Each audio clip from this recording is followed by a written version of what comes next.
you're coming off a big win over Ethan Goss. I mean, talk to us a bit more about that performance and what's maybe next for you. Oh, it was a good fight. Going out to Pittsburgh, I love going out to enemy territory. I fought out in places like Japan, and anytime you travel and do something you love, travel, and you get to fight, it just kills so many birds with one stone. And it was a great experience. Ethan was a gamer, very well-rounded, um, great kicks, great striking, great jujitsu, great everywhere. But I think. The fight went in my favor just because I was able to just have weapons, and if it was a game of chess, I was a step ahead on him every time. So I got the finish, and yeah, I had it. Yeah, no, you definitely did, no doubt about it. Now, this is four heel hooks in a row for you, my man. I mean, talk to us a bit more about how often are you kind of train these heel hooks, and I mean a little bit more about that. Oh man, if I tell you, you're not gonna believe me, but Okay. you if you see me in the training room with my coaches and my teammates, I'm not really going for heel hooks all like that. It just kind of pops up, and I swear, man, it's like after every fight, it's like, oh, he's the heel hook guy, he's the heel hook guy. But if you see us in camp and if you see us training for our fights, we're not really hunting for heel hooks. We're not hunting for legs. Sometimes I improvise and in a fight I see it and it's available and I'll take the leg home. But um, a lot of the training is just mixed martial arts, a lot of striking, a lot of wrestling, a lot of wall work, a lot of the ground game, and the heel hook. Yes, I've kind of gotten really good at it, but man, if you should see my coaches at a Breakdown Academy, there's John Evans, that's my coach. There's Riley Stearns. He's actually like a big time movie director, and he's even better than me at legs. I think I'm okay with legs. These guys are phenomenal, so I'm picking their brains whenever I can. But my identity as a leg lock guy is kind of funny because I'm not really going for it in the training room. Definitely interesting that you say that, no doubt about it, man. And now another thing I was curious about as well too. I mean, obviously, you saw the interview with Ethan saying, his performance kind of like a fluke. He just thought, you were kind of better in that area. What do you kind of think about those comments? Oh man, I got a kick out of that interview. Let me tell you, Kev.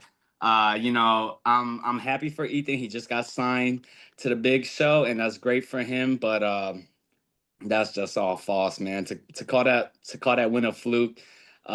It's funny because the last time I checked in MMA, if you get your opponent to tap 7 or 8 times desperately, I don't think that's a fluke. I think that's uh, a way that you can say I am a superior fighter. I got him to give up, and even before the submission, I think I landed the harder strike on the feet. I took him down 2 times. Had knees and elbows on the ground. The only point where he reversed me, as he mentioned in his interview, was because I wanted to go into mount, and he kind of used that opportunity for me to take a risk and kind of did like a bump and roll escape, and we got back to the feet. So he didn't really have any moment that he was in the driver's seat in the fight, and I was there all the whole time. Yeah, no, no, fair enough. That's definitely some interesting stuff, no doubt about it. Now, another thing I was curious about as well too. You have four heel hooks in a row, and then there's obviously Walter Walker. He has like three heel hooks in a row. I mean, do you think this is kind of like the new thing with MMA? Do you think like heel hooks could kind of be like the future for MMA for a little bit? I think so, man. I think fighters like myself, we really debunked the myth that heel hooks aren't aren't realistic. They're not good for MMA, right? I think that's false when you're putting yourself in a position with the nature of the frames and how you posture and how you extend your body. That yes, you might take some damage, but it's minimal. I think 2 fights ago I fought a Kazakhstani by the name of Kaldar, and he landed some vicious ground and pound.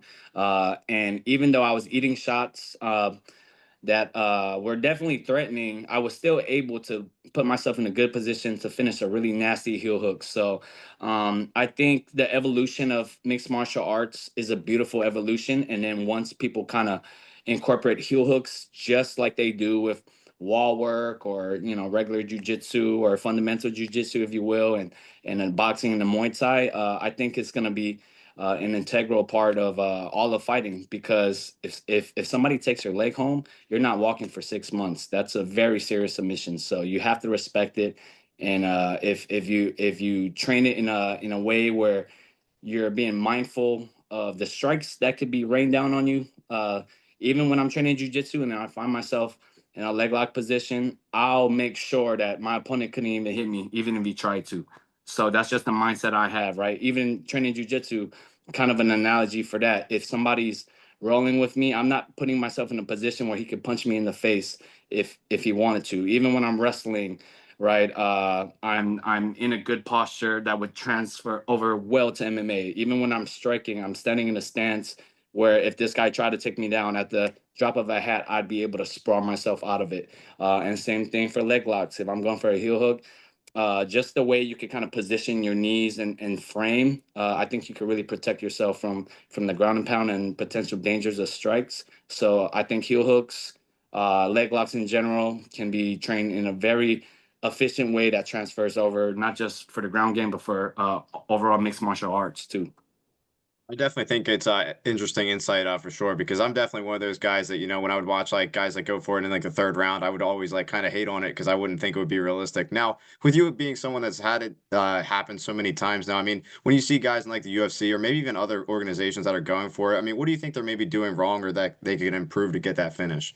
I think they're not, just like I said, leg locks are an integral part of the evolution of grappling and mixed martial arts. They're embracing it, but they also need to embrace the other side of MMA, which is the strikes and the damage that you could take from being in these compromising positions. So if I'm really good at leg locks, I'm doing myself a disservice if I'm training it in a way where I'm not being mindful of the punches that I could eat that could really well knock me out, because just from that 50-50 position, 50-50, meaning how the legs are entangled, somebody can just rain down and drop a punch. So if you're almost I like to call it like a trap door, right? So if you're kind of extending your body in a way where you're further away from the punches being rained down, as they're trying to punch down, you kind of take that momentum to kind of sweep them with it. So they're not playing with the beauty of mixed martial arts. They're just thinking attack the legs, but they're not thinking, okay, like be mindful of the strikes, or even if we use the fight with Ethan as an example, what was so effective about that particular heel hook, even though he knew I was the heel hook guy, because the threat of the strikes, I landed a nasty elbow, and some ground and pound in order to kind of get him thinking, okay, he's striking. And then I went for the heel hook. And then for the split second that he's thinking about the strikes, then he gets hit with the heel hook. And that's when it's effective. And that's when the leg lock game for MMA is especially beautiful, because it's not necessarily a bottom position or a top position or a side control position, full mount position. I've gotten it from full guard, from top side ground and pound, from failing a single leg into going for it, from being almost knocked out to finding a way to finish the heel hook. So I'm going on a rant, but basically that's when heel hooks and leg locks in general get really beautiful for mixed martial arts, because you're incorporating all of these techniques, which is why we love mixed martial arts so much, right? Because it's the combination of strikes and grappling and everything that works in a legitimate fight. And so if you incorporate the strikes into your leg lock game, that will be way more efficient than just me.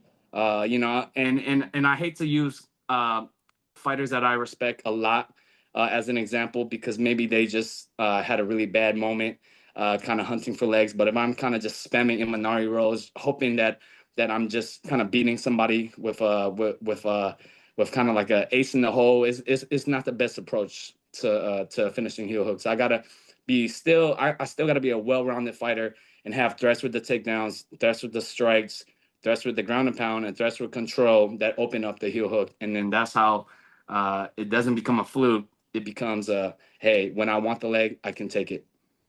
That's definitely some cool insight for sure, man. Because like I said, I was definitely one of those guys that was kind of hating on it for a little bit. So I'm definitely glad to see it kind of working and all kinds of sorts of organizations nowadays. Now, another thing I was curious about as well too, man. You're obviously coming off a couple big wins now. I mean, what's maybe next for you? Oh, what's next for me, man? I'm just staying ready. On September 5th, I have a big jujitsu super fight in Long Beach, California for Subversive Fight Club. So Subversive Fight Club is a really cool promotion that I work with that has combat jujitsu. They have no-gi super fights, and it's a really cool environment where it's in like this nightclub type ambiance where there's a DJ mixing and mashing music to the beats of the matches, and it's almost like a nightclub meets a fight club, and it's just a really cool environment. We get like UFC veterans all the time. We get high level guys.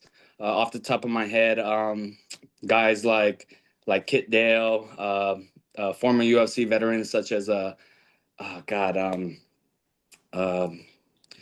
the Joker. I believe his name is Marcus Perez. He was Oh on yeah, the yeah. on the recent show, and it was a great card. And they work with fighters like myself, and so for any fighters who are looking for some work in between camps, Subversive will keep you busy. So I have a matchup against a really promising superstar. He's a young guy. His name is Junior Fernandez. I believe he's from the UK. That's what I was told from the promoter when he offered me the match, and I said, okay, cool. And if he's not from the UK, blame it on Mike Jr. because that's what I hear you're from. But he's like a darker skinned gentleman, obviously, and he's young, I believe. We had a match on the same card the last time, and we kind of acknowledged each other. So when I got offered a matchup, I was like, cool. And it's exciting for me because going against young phenoms like this kind of makes me feel young in this sport. I'm not old, but I'm kind of considered a veteran now, right? Like going into my 30s after starting this sport when I was 16, now I'm kind of considered a vet, which is crazy to me because I still feel like a kid at heart. And I still feel like I'm training and evolving and learning every day. So going against guys like this, in the past, I've gone with guys like Raul Rosas Jr. or Dominic Mejia or Zach Kaina, who went on to win worlds in his bracket, and other guys like Dudu Lima out of Checkmat. These promising superstars, they go against vets like me, hopefully using me as a stepping stone. But I'm here to tell them that the old lion still got a lot of fight, a lot of bark in this game. So I'm excited for this matchup. No, that's definitely awesome to hear for sure, man. That should definitely be a good one, no doubt about it. Maybe some of your goals right now with MMA. I mean, are you trying to make it back to the UFC, PFL? I mean, talk to us a bit more about that. Yeah, man. I know Ethan, my last opponent, shout out to him. You know, despite all this back and forth, at the end of the day, it's all love and respect. He just got signed to the PFL, and I know those guys make real good money. So I'm really happy for him, despite the, back and forth or whatever. That's all just, two fighters being competitive. But PFL would be great. UFC would be great. I'm not holding my breath at the end of the day. I still got to pay the bills. I still got to train. I still got to make sure I'm moving up. I've been in talk with Hunter Homestead out of 247 Fighting Championship out there in Pittsburgh to defend my belt, defend my title, and that'd be really cool. I believe on oh God, I believe it's on August 11th. They have the debut at their new venue, the Sunny Days Arena, out there nearby in Pittsburgh. So the main event for that is going to be a banger. It's going to be a rematch between Luis Pena.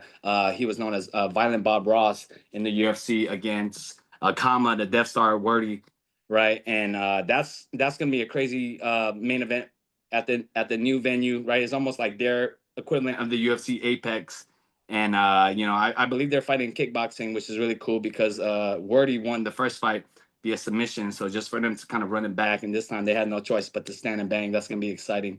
It would have been cool to get on that card, but Hunter told me that he wants to get me to defend my belt, and he's working on figuring out how to make it make sense for me to go back out there and fight for them. And that's something I'd love again. So Hunter, Ryan Middleton, if you're hearing this, I can't wait to be back out there in Pittsburgh, defend my belt. And yeah, it was just a great experience. Those guys took care of me, hooked me up with sponsors, and really, really just looked out for me before the fight, during the fight, after the fight. So good promoters like this makes it easy for fighters like me to keep going. So all I got to do is do my job, and that's just show up and fight. Maybe make weight a little bit, which wasn't a problem. Flying out to the East Coast, especially because I'm always dialed in. I don't really believe in training camps. I'm just training year round, learning, getting better. So that would be a great next step in my career. I think that could be a definitely cool step, no doubt about it. Now, obviously with you fighting on Dana White Contender Series, I mean, talk us a bit more about any cool like behind the scene moments, competing on that show. Yeah, man. It's a really bittersweet time in my life, man. Going with just thinking about that fight and how I was confident I was gonna go home and get a contract. And my opponent, shout out to him, he won a bunch of bonuses after he beat me, and he went on to do his thing. Which is cool for me to kind of know, like, okay, I'm right there. I'm losing to guys that are kind of, I would want to be the guy, but if I'm losing to the guy that's next up, then that's great. But it was just a really good experience, man. Like the whole staff was really helpful. Everything from the media guy to the camera guy. When they film for the commercial or the hype videos, whatever you want to call it, they're very open to whatever you want to do. They was like, "Oh, any cool exercise you want to do?" And I wanted to do box jumps. So in the hype video, he had me doing box jumps. I remember he was like, "Done. Okay, cool." And then I wanted to do this, and say for example, I want a towel. They got me a towel. I believe at the time they were sponsored by Body Armor, the drink, and then they were like, "Here's a towel. What else? Here's as many drinks as you want." Um, and I couldn't fly back home with all of it, but I drank as much as I could to stay hydrated out there in Vegas, summertime, and yeah, it was great, man. So getting another crack at that would be an amazing opportunity. Again, I'm not holding my breath on it. All I can do is keep winning, keep finishing heel hooks. I have 4 heel hooks in my last 4 MMA fights, in addition to 2 out of 2 in the last, or I'm sorry, 2 out of the last 3 super fights, because my last one I won by a decision, so I didn't get a heel hook. But so I mean, on technically you can say that's 6 heel hooks that I have. In addition to my well-rounded game, I feel I am ready to get back on there. I'm a much better fighter than I was 5 years ago. And Kev, I'm telling you, like the way I'm training now, I know you see the Mayhem shirt. I'm training with an absolute legend. Shout out to Mayhem. Shout out to Ian Harris. Shout out to John Evans. Those guys are my coaches. Back home when I was, kind of in and out of San Francisco, I was kind of self-trained. I wasn't really fighting to my fullest capacity. But now I have these coaches. I have a great athletic performance coach in Andy Aguilar at Forge LA. I know you just saw the fights last night. D-Rod, he just had a incredible war with Kevin Holland, and we have the same athletic performance coach. So Andy Aguilar is stepping my athleticism in my game to the next level, and I just feel really confident in my abilities now. So whoever they put in front of me, I'm ready. If it's on short notice, I'd be more than willing to step back up for Contender Series. The last fight was rather short notice, but it's just one of those things where if you get that call and they offer it to you, I don't care if you're not ready, you have to say yes. Because if you say no, you're never hearing from them again. But it is what it is. So now whether it's 2 weeks or 2 months, if they call me, I'm there. I'm ready. Um, I'm really hitting a new stride in my fighting career. Even though I'm getting older and now I'm kind of considered a vet, I still feel uh, very healthy, very optimistic. I'm loving training again. I'm loving learning. It's funny because when I first started training heel hooks, I was like, oh yeah, I was kind of like you. I was like, oh man, this stuff would never actually work in a real fight. But now I'm at a point where uh, I'm embracing all aspects, the Muay Thai, the leg locks, the wall work, everything is just kind of being put together, and I have the right coaches now, so I'm ready for whatever promotion. I would love to be on a big league like PFL, back on Contender Series or back on the show.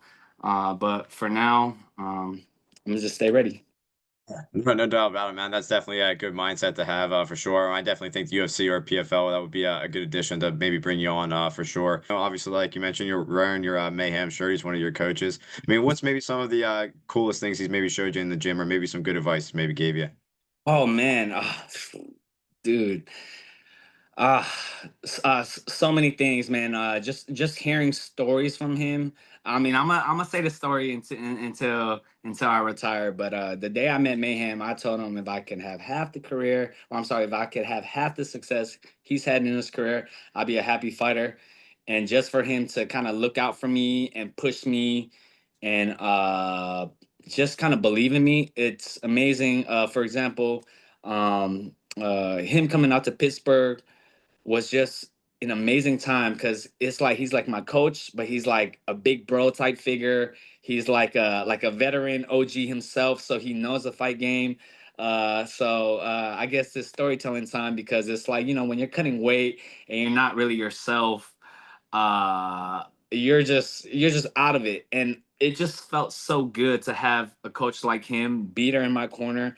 From the hotel room to the travel to the fight, just to kind of the pep talk, because he kind of understands what I'm going through. My coach, if you could even call him that, back home in San Francisco, he had never fought, never competed, and that's why I mentioned earlier I was kind of self-taught for a lot of my beginning stages of my career until I kind of hit a stride where I was like, I got to branch out to a mecca like Los Angeles, where there's better fighters, better coaches, and just better fight opportunities. So with Mayhem, it feels good that he understands what I'm going through. When I'm cutting weight, he's not eating in front of me. He's just little things like we went to the continental breakfast and he's eating and I'm kind of just sitting with him on the morning of the weight cut, and then I'm over here, out of my mind, just thinking like, let me take all this food, stuff it in a little like stack it in a plate and just bring it back to the hotel. I'll eat it after weigh-ins because I'm starving, right? And then he's looking at me like, "But you're not gonna want that later." And I'm like, "No, no, no, trust me. Like I'm gonna be starving. I'm gonna want this after weigh-ins." And it's funny because we're walking back to the hotel and I'm like dropping everything because I'm like out of it. Like the food is falling out of my pocket and stuff. He's like, "Bro, I told you." And sure enough, I ate nothing from that continental breakfast that morning that I brought back to the hotel. And he was just like, "Yep, I told you, I've been there before." And just the fact that he wasn't laughing at me, like we were having a good time about it.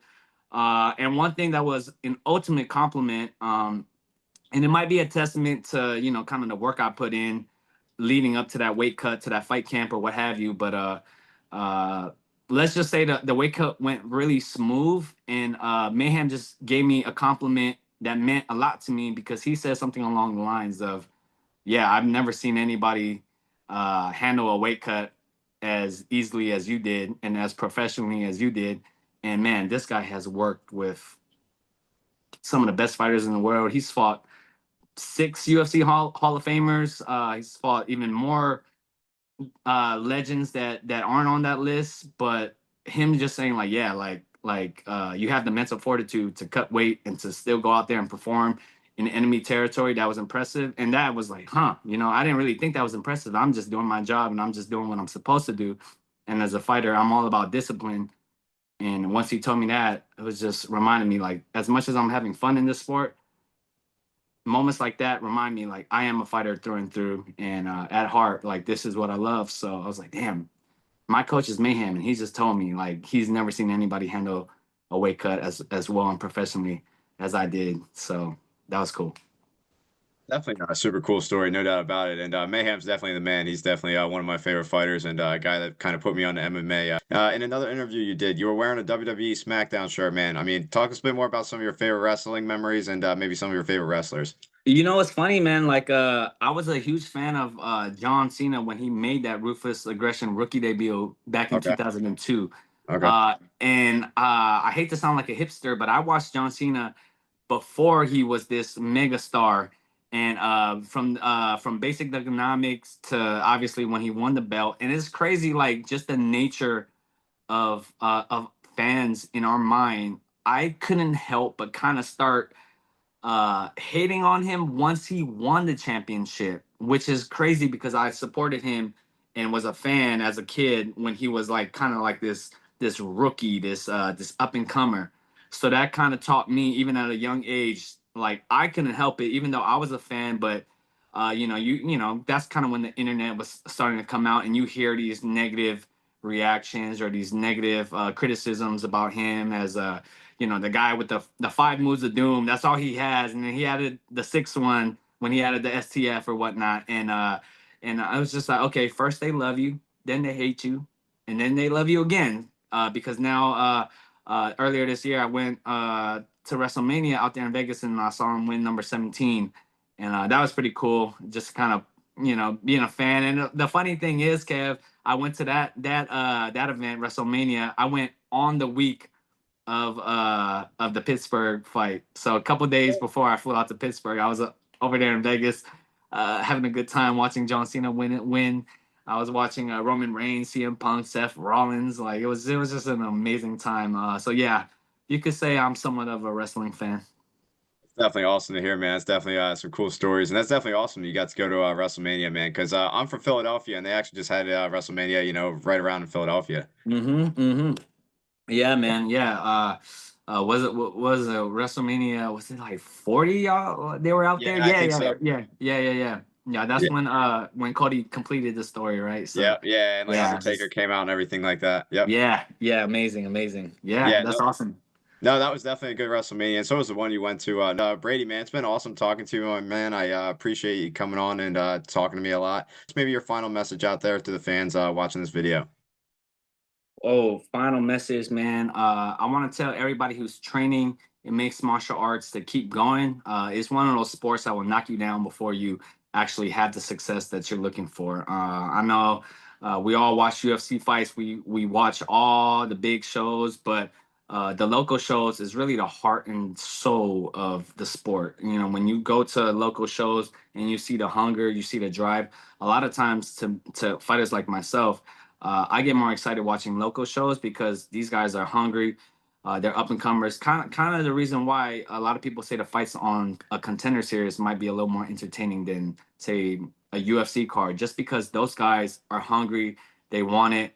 They're fighting for it. So embrace the grind. Embrace the road up. Even when you get knocked back down, you got to come back up. And that's just the nature of the sport. Everybody's gonna get got. It's happened to me. It's happened to my opponents, right? But once you kind of accept that losing and failing is not just part of the sport, but part of life, then you're gonna really hit some strides and see like, okay, like like this is what it is, and once you can kind of persevere, oh man, that's when fighting it won't be able to break you because it's like, oh man, you already been embarrassed, humiliated on national television, ESPN Plus. Your fight didn't even last a minute, then you just go back and be like, you know what, I could give up or I could keep going. And I'm gonna choose to keep going because I can't go out like that. And that's when you start to feel free, when you accept the failures and you've accept the mistakes, and you just know, like, okay, I, I hate to sound like Cody Rhodes, but this is not how your story ends. And then uh, the best moments are still ahead of you. And as a fighter and as a martial artist, not only is it for my fighting career, but this is just going to be an analogy for life. Whenever I have somebody younger than me come up to me, talk to me about fighting, I just had another uh, young professional fighter who's experienced some setbacks on the local scene reached out to me a couple days ago, and he asked me about that specific loss, like how do I bounce back from that, how do I get the confidence back, and I just reminded him and assured him, man, everybody's gonna get gotten every now and then, and sometimes you're the doer, sometimes you're the guy who got done, and you just got to keep going, and just remember the people who laugh at you or who kind of drop you off, and that's happened to me after that loss. Uh, Look at it as a positive thing because they're gonna just weed themselves out of your life, and the people who stick around, those are the real ones. So shout out to coaches like my jiu-jitsu coach John Evans at Breakdown Academy in Los Angeles, guys like Ian Harris out of Fight Science MMA, and guys like Mayhem. Win or lose, I know that they would be proud of me, they would still love me, And those are the people that we want to fight for. Those are the people we want to keep going in this sport, because man, this is a brutal sport, Kev. This is a brutal way to make a living. So if I could preach to those young fighters, yes, you can have this chip on your shoulder and have this motivation, like you're trying to prove people wrong, but at the end of the day, you got to keep going, because you want to have fun, and you want to have fun with the right coaches and the right teammates, and keep evolving, and the sky's the limit. No, I definitely think that's important. No doubt about it. Like you mentioned, to have a good team. And, speaking of a good team, man, I mean, is there any sponsors or anything like that you want to shout out before we let you go here? Oh, absolutely, man. I want to give a huge shout out to Tuk Tuk Go. It's a really cool protein company that incorporates global flavors from around the world. We got flavors like ube, right? We got Thai tea for people with a sweet tooth and people who are coffee addicts and need their caffeine in the morning. We got flavors like Vietnamese coffee. Even right here, y'all saw me sipping on this matcha right here, and we have other dessert flavors like mango sticky rice. It's just a game changer for me, because I'm always looking for my coffee in the morning, and to kind of incorporate that with not just delicious flavors, me being Asian myself, with flavors like mango sticky rice and ube, but it keeps me energized, and it's clean ingredients. This is a game changer for me. I want to thank Shroom Bar, right? They got ingredients in their protein bars that really fuel my brain with cordyceps and lion's mane, and all these things are imperative as fighters, because we're constantly getting hit in the head, we're constantly taking blows, so we could kind of prevent that brain trauma as much as we can, and really nourish our mind, and it'll be great long term. Also got our life CBD, right? They got drops, tinctures, they got ointment to help with the injuries. They've been working with me for a few years, and the guy over there, Sean, man, he's just a real genuine dude. So if you guys need your CBD, hit up Our Life CBD, right? I also got this really dope gear, right? Gentlemen's Fight Club. I know a lot of you guys been seeing me wear it on my social media, but they were kind enough to hit me up and show love and send me some gear. So I'm really thankful for that.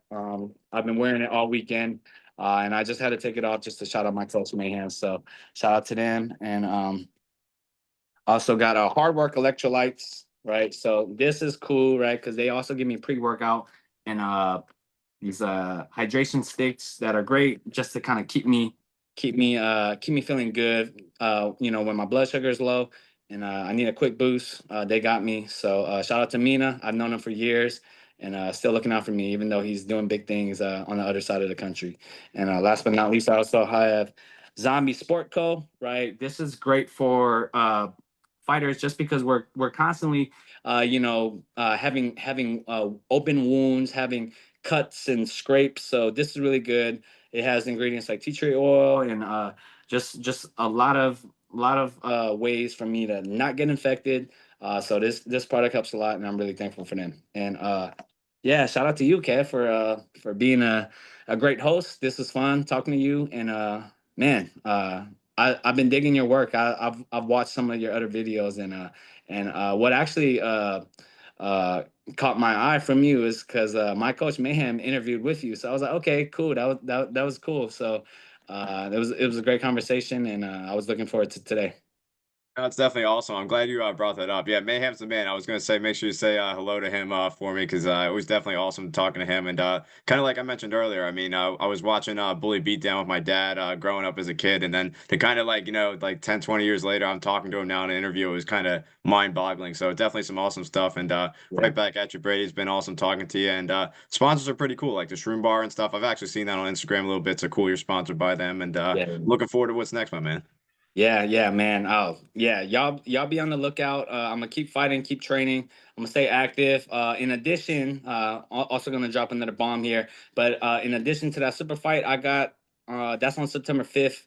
Uh, in December, I have a title shot for combat jujitsu, which is really exciting.